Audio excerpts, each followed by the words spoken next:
Hi everyone, welcome to episode 2 of True Stories. Some are comical, some more serious. My first episode was more comical. It was about popcorn, and I think everybody that watched that and left a comment. And, if this gets enough comments and views, I'll continue the series if there's enough interest. So for this one, this is a little more serious, and I want to talk about two separate things. And I have told these stories before, so I tell these stories every few years because I'm always getting new subscribers. And the first story is one that really impacted me and my soul. And through the years, I don't always think of it, but I do think about it once in a blue moon, and it's just a weird story. And the day before this happened, I did a very short YouTube comedy video. It was titled Moving to Florida. And so this is the video. If you don't mind watching it, it's just over a minute long. So here it is, and then I'll finish the story. I invited all of my friends to the January barbecue, but none of them showed up.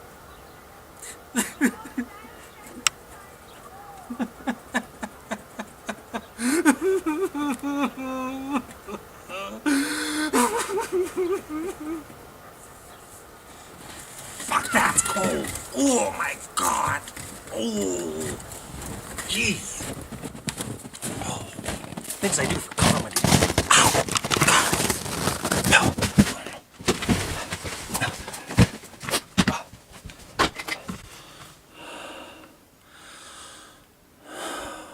I'm moving to Florida. And by the way, when I did that, I put my face in the snow. I wasn't thinking how frigging cold it would be it was so cold.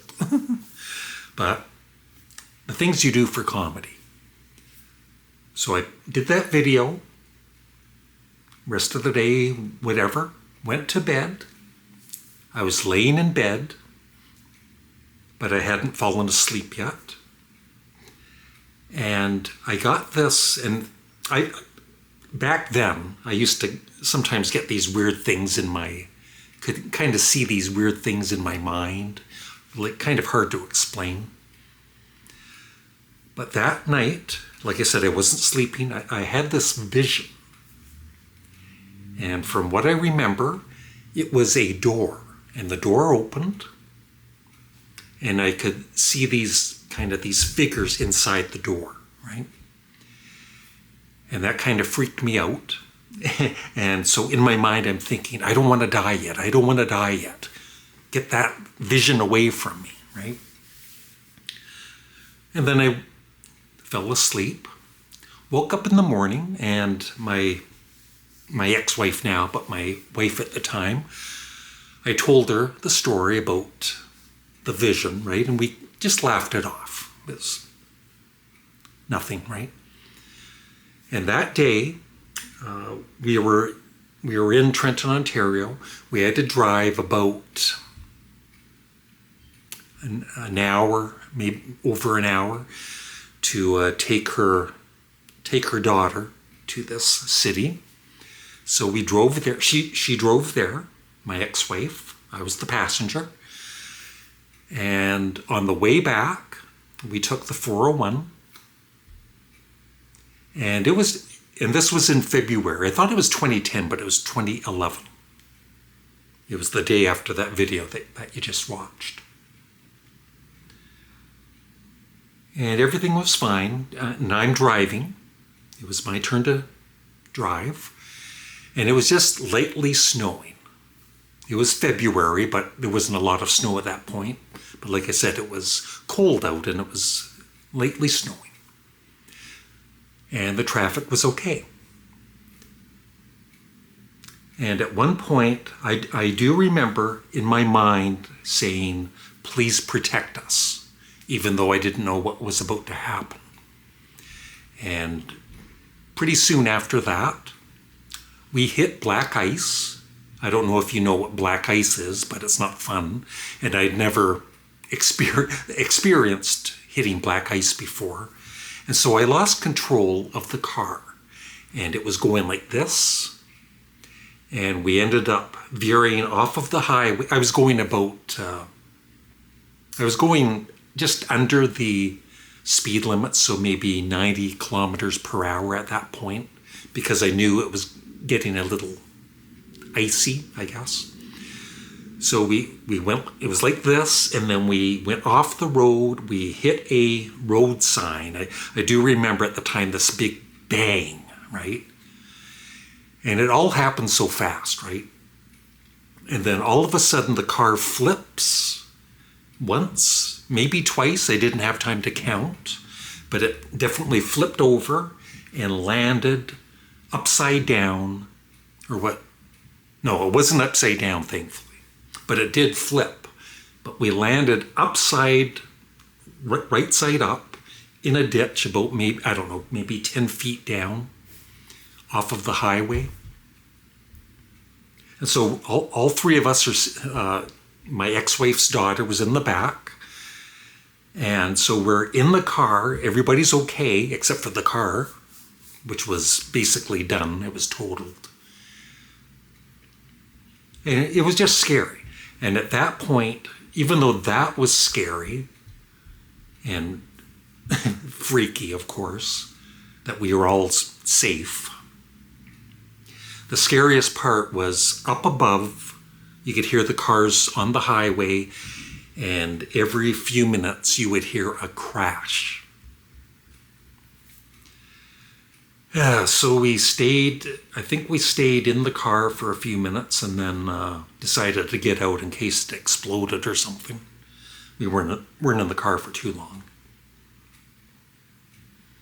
And then it just went on from there, and we finally got a ride home and everything. I do remember hearing this Coldplay song play, and at that time, I don't know, I forget what, it was one of their popular songs around that time, and it just kind of connected to what happened in some way. So yeah, we almost died, right? And pretty soon after that, within the year, we got divorced and everything. And so my life totally changed, and I moved here about a year later. So that's just a story I always remember. And you know how it's not even a coincidence. It was meant to be, right? That vision I had the night before, and telling the vision, I don't want to die. I'm glad they listened to me. And the other story I want to tell is, it's sad, but it's kind of eerie too. In the early 90s, my nephew sadly took his life. He was 19 years old. And he was a really nice guy. And my two sons, who were about 7 and 9 years old, possibly around there. They were taking, so he passed away, right? And going through all of that, sadness and depression, the whole family. And at that time, they were taking swimming lessons at a local school every week. And I would say within a few days, I think it was the next time we went, like a week later after Jamie had passed away, they went for their swimming lesson. And one of the swimming instructors that we hadn't seen ever before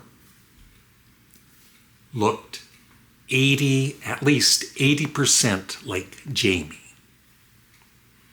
And even my sons were telling me, and my wife Nancy, my first wife, that looks like Jamie, and we try to kind of not act too surprised. Oh yeah, it does look like Jamie. Meanwhile, we're kind of freaking out. That looks like Jamie. Even his mannerisms and everything. It was so weird. And then the next week, I think he was there again. And then the week after that, we never saw him again. And yeah, it looked, except for I think his hair color was darker, but like I said, he looked a lot like my nephew Jamie. And so who knows about this world, right? It's just, I'm very open. I've heard lots of stories, even from some of my viewers, like Janet Sampson, Bob. He's told some interesting stories. And you just never know with this world. And if somebody tells me a story, I'm not going to laugh it off. If they witnessed something or saw a ghost or saw a UFO, I'm not going to laugh it off because it's possible, right? And I've experienced more than these stories in my life.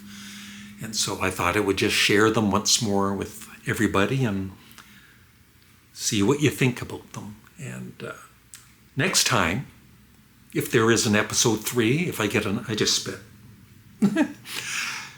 If I get enough comments and views for this video, I don't want to do this if there's no interest. But the next one hopefully will be more comical. So thanks for watching. Please remember to like the video and leave a comment below. Goodbye.